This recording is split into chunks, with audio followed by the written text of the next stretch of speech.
அஸ்ஸலாமு அலைக்கும். Welcome to சசாஸ் கிச்சன். இன்றைக்கி நம்ம ரவை லட்டு எப்படி பண்ணலாம் அப்படின்னு தாங்க பார்க்க போகிறோம். நம்ம நார்மலாக ரவை லட்டு பண்ணும்போது நெய் கண்டிப்பாக யூஸ் பண்ணுவோம். நெய் ஊற்றி தான் நம்ம ரவை லட்டு சூடோடு பிடிப்போம். ஆனால் இந்த மாதிரி பிரச்சனை எதுவுமே இல்லை. இந்த ரவை லட்டு பண்ணுறதுக்கு நெய் கொஞ்சம் கூட நம்ம யூஸ் பண்ண போகிறது கிடையாது. ரொம்ப சுலபமாக செஞ்சிடலாம். டேஸ்ட்டும் அதை விட ரொம்பவே சூப்பராக இருக்கும். யார் வேணாலும் ட்ரை பண்ணலாங்க. நெய் ஒரு சொட்டு நெய் கூட நம்ம யூஸ் பண்ண போகிறது கிடையாது. நல்லா சாஃப்டாகவே இருக்குது. நீங்களே பாருங்கள்.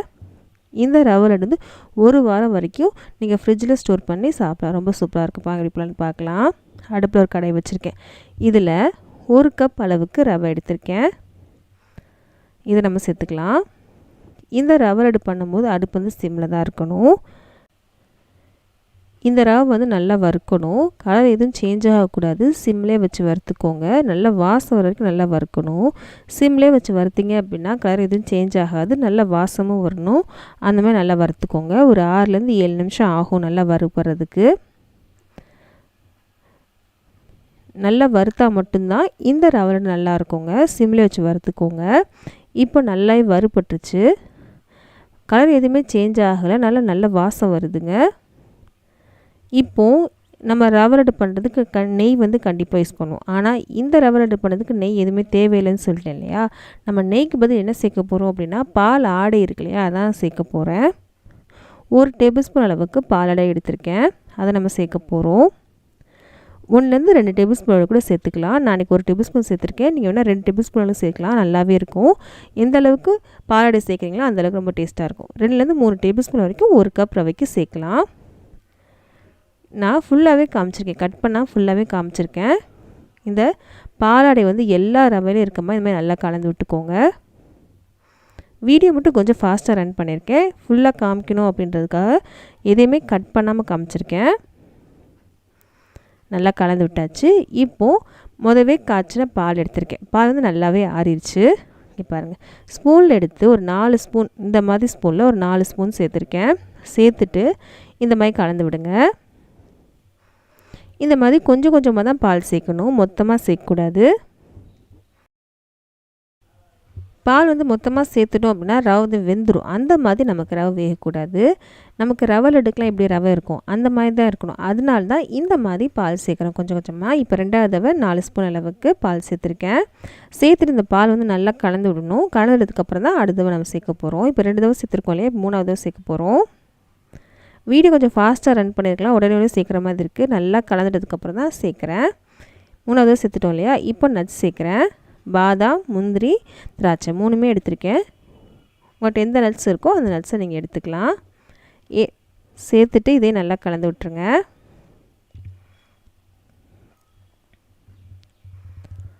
இதே நல்லா கலந்துட்டோம் இல்லையா. இப்போது 4வது தடவை 4 ஸ்பூன் அளவுக்கு பால் சேர்த்துருக்கேன். சேர்த்துட்டு நல்லா கலந்துட்டாச்சு. இப்போது லாஸ்ட்டில் 1 டீஸ்பூன் அளவுக்கு ஏலக்காய் தூள் எடுத்திருக்கேன். அதை நம்ம சேர்த்து நல்லா கலந்து விட்டுட்டு அடுப்பு ஆஃப் பண்ணிக்கலாம். இந்த ஃபுல் ப்ராசஸ்மே அடுப்பு வந்து சிம்மில் வச்சு தான் பண்ணணும். இப்போ நல்லா கலந்துட்டாச்சு. இது வந்து ஒரு பெரிய பாத்திரத்துக்கு மாற்றிட்டேன்.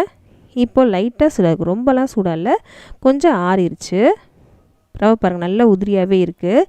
இப்போது ஒரு 1/2 கப் அளவுக்கு சர்க்கரையை பவுட்ரு பண்ணதுக்கப்புறம் அளந்து எடுத்திருக்கேன். அதை நம்ம சேர்க்க போகிறோம்.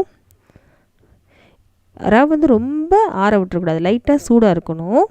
இந்த சர்க்கரை சேர்த்ததுக்கப்புறம் இந்த சூட்லேயே இந்த சர்க்கரை இலக்கி நமக்கு பிடிக்கிற மாதிரி வரும்.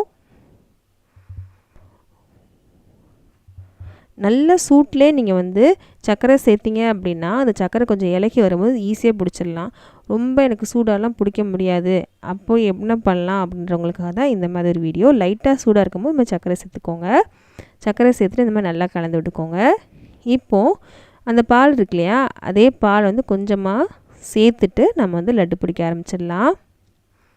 உங்களுக்கு நல்லா சூட்டோடையே லட்டு பிடிக்க முடியும் அப்படின்னா நல்லா சூடாக இருக்கும் போதே நீங்கள் சர்க்கரை சேர்த்து நல்லா கலந்திங்கன்னா உங்களுக்கு வந்து லட்டு பிடிக்க ஈஸியாக வந்துடும். எனக்கு சூடாலாம் பிடிக்க முடியாதுப்பா, ஆனால் நல்லா ஆறுனதுக்கப்புறம் தான் பிடிக்கணும்னு நீங்கள் நினச்சிங்கன்னா லைட்டாக சூடாக இருக்கும்போது சர்க்கரை சேர்த்து கொஞ்சமாக பால் தெளிச்சிட்டு இந்த மாதிரி இப்போ லட்டு பிடிச்சிடலாம். உங்களுக்கு ஈஸியாக வந்துடும்.